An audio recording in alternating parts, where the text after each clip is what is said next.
In talking about common data structures, one of the ones that we often talk about is a queue. Now, you probably actually dealt with a queue in your normal everyday life.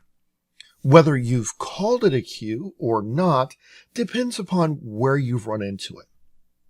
So a queue is sometimes called a first in, first out type of data structure.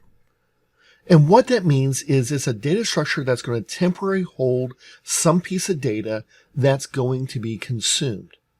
The first items that enter the queue are going to be the first one that's taken off.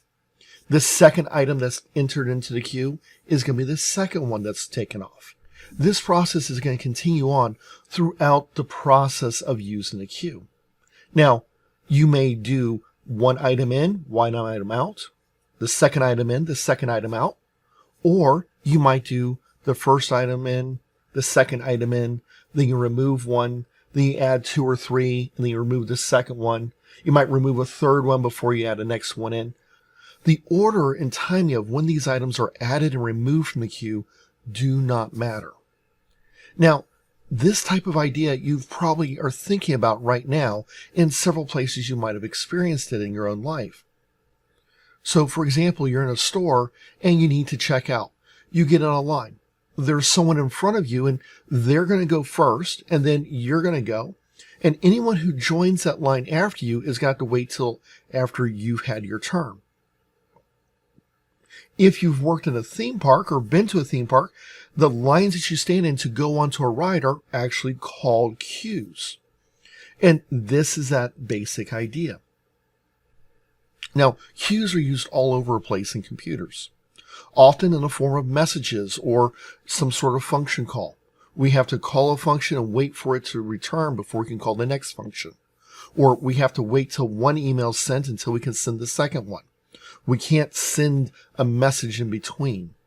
And creating a queue is very simple. There's two basic ways. We can have a limited queue, which uses an array. And that array can be of a given size. And usually we'll try to make sure that we're almost never going to fill it up. Or it could be with something like a linked list, or maybe a dynamic array, like a vector in Java or a list in Python. Now that's going to hold the content that we're going to use. There's going to be several methods that we're going to need to create. The chief ones that we'll use will be a enqueue, which means to add an item to the queue, and a dequeue, which means to remove an item from the queue. Those two are the most common ones that we'll see. Sometimes we'll use a top, which lets us see the next item that's going to be used in our queue. And sometimes we will have a counter. And so we might have a get size or a count method, which will tell us how many items are in our queue.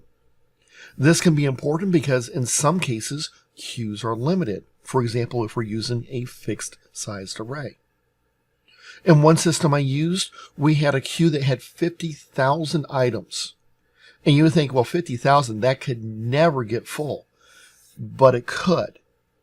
And so there was a backup queue that could also be used that did not have a limit. So we're going to show you a couple different ways to build queues in the future. So that's the basis of a queue. A first in, first out data structure which allows us to consume and use the data that's within it.